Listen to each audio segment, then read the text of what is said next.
this is Learning with Love. I want to introduce you to Spanish. We are going to do MUZZY, Fun Spanish, Gus on the Go, Gus Spanish, all of those. And this is my mommy, and my name's Christopher, and let's get started now. The first one we were talking about today is Animal Friends, and that one's sweet because it's just very basic introduction to vocabulary. It's a very simple app. 1, 2, 3, 4, 5, 6, 7, 8, 9, 10. The next app we love is Gus on the Go.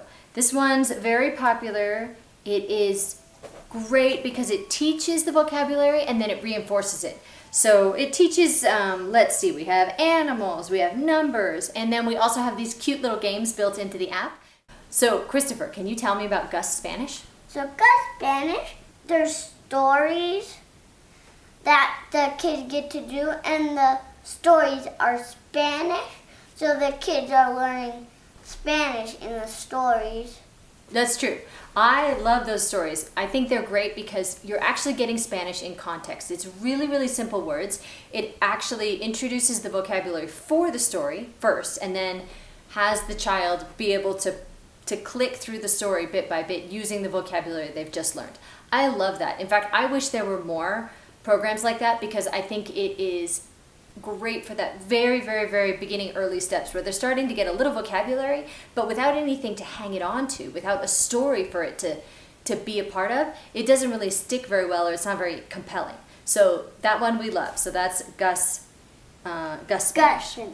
The next app we're talking about is called Fun Spanish, and that one has a lot of cute games in it. Tell me about the games, Christopher. So the games have all this fun stuff in it, but it's actually all Spanish, so it's like there's fun things in it, but it's Spanish, so that's why it's called Fun Spanish. That makes sense. I like it. Okay, now Christopher, can you tell me any of the words you were learning or working on today in Fun Spanish? La bicicleta is bike. Ooh, la bicicleta is bicycle. Okay. There's a Spanish-speaking video that we like to use, and what's that one? MUZZY. MUZZY. What's MUZZY? It says things you don't know, and then you learn that word. You know how to say it in Spanish, and once you learn a lot of it, you can go to a Spanish place.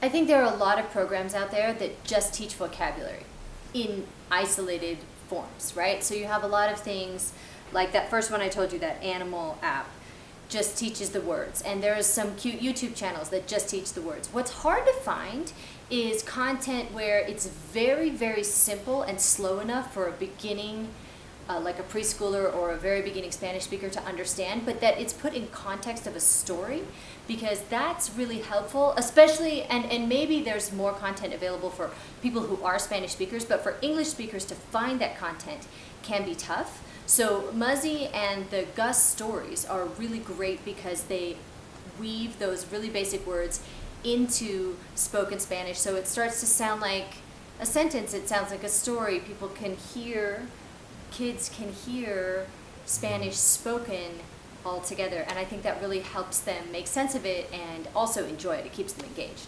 I think that this preschool age is a great time to start on a second language. There's a ton of second language schools and dual immersion schools that have become really popular now, and what I love about that is that there's really no better time to start learning language and learning a second language than really early on. So this is a great time when kids are wired to acquire language for them to start working on a second language. So I hope you have a lot of success and good luck with teaching Spanish to your preschooler. Can you say adios, Christopher? Adios. Adios.